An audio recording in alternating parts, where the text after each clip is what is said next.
think a lot of African Americans aren't aware of the allyship that Haiti has tried to give to African Americans for the longest time. Quite literally, we've always tried to be a helping hand. And alongside with the xenophobia that we've experienced since the beginning, it's extremely saddening for a lot of people to not know the history and how much Haitians and African Americans are intertwined. And even besides the Louisiana Purchase, the amount of refugees that came to America in total at that point in history. The fact that Chicago was founded by a Haitian man, even then. History, huh? You mean the history that y'all been lying about since the mid-1800s to appease your European saviors? Oh, we gonna get into it. And I know they make these videos for clout, but I like to use them as an example that you won't gaslight me and my people with your revisionist, scam African history. Lie about history all you want, just don't involve my people in your rhetoric. So let's talk about some of your real history and why allyship with you is a non-starter and quite literally never existed, African Haitian. See, we're going to move past the lies about Chicago and Savannah. Speaking of Chicago and Savannah, do y'all know who bought and paid for those statues to be built in those cities to commemorate their fake history? Haitians did.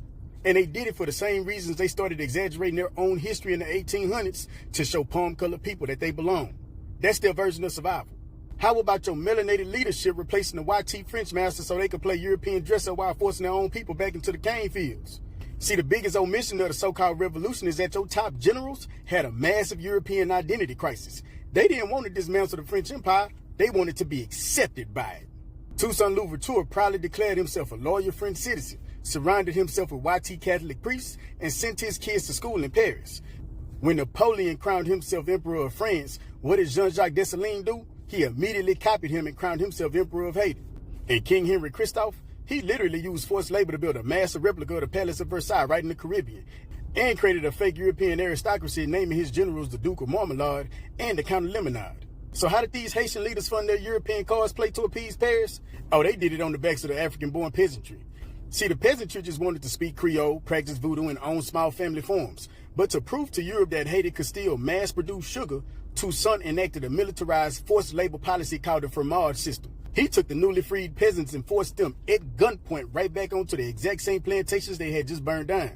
You were legally tied to the land. You could not quit. You could not leave.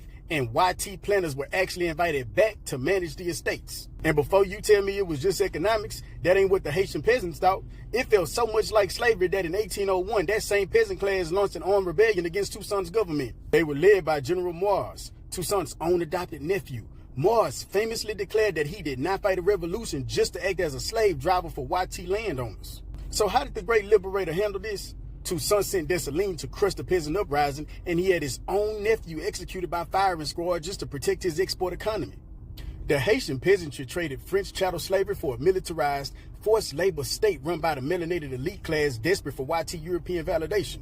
See, black Americans fought our own domestic wars, built our own intelligence networks, and secured our own freedom without having to put on powdered wigs to beg Europe for a seat at the table. To this day, you do everything you can to try to get close to YTness, including undermining my people in politics and in the workplace. Ain't no allyship with cowards. That's your history.